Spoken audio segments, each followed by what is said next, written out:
Baik, perkenalkan, nama saya David Christian Waruwu. Di sini saya akan menjelaskan terkait tema hubungan pusat keuangan dan daerah untuk memenuhi tugas ujian akhir semester mata kuliah politik keuangan dan daerah. Profil singkat tentang hubungan keuangan antara pemerintah pusat dan daerah di Indonesia merupakan sebuah sistem yang sudah menjadi tulang punggung desentralisasi fiskal, memastikan setiap wilayah mampu berkembang sesuai potensinya. Lalu saya akan menjelaskan lebih dalam. Yang pertama, desentralisasi fiskal.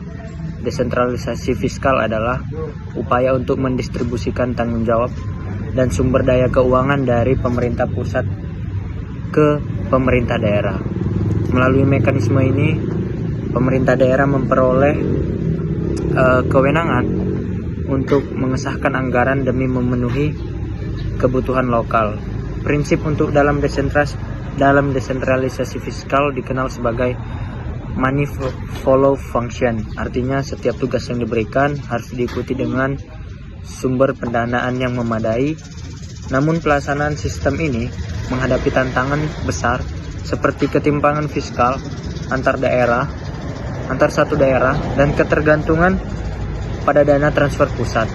Dana transfer ini mencakup dana alokasi umum atau DAU, lalu ada dana alokasi khusus dan yang terakhir itu ada dana desa yang disalurkan melalui kantor pelayanan seperti Kantor Pelayanan Perbendaharaan Negara (KPPN).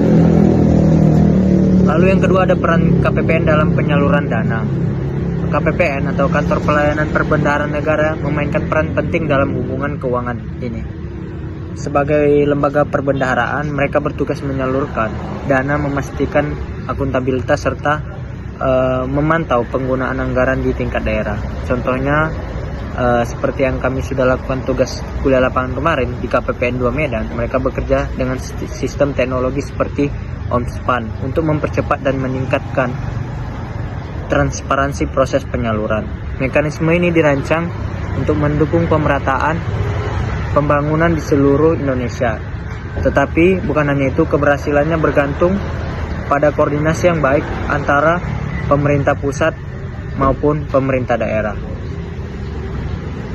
Lalu yang ketiga, saya akan menjelaskan beberapa tantangan yang dihadapi dan solusi tentang hubungan keuangan pusat dan daerah ke depannya. Yang pertama tentang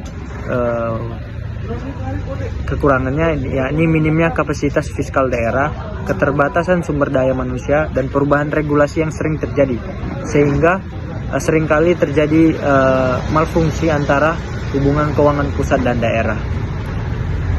Lalu inovasi yang bisa dilakukan yakni mendorong inovasi pendapatan asli daerah sesuai dengan UU nomor 1 tahun 2022, juga memberikan fleksibilitas bagi pemerintah daerah untuk mengelola dana sumber lokal sekaligus memastikan adanya pengawasan ketat. Demikian penjelasan dari saya. See you again.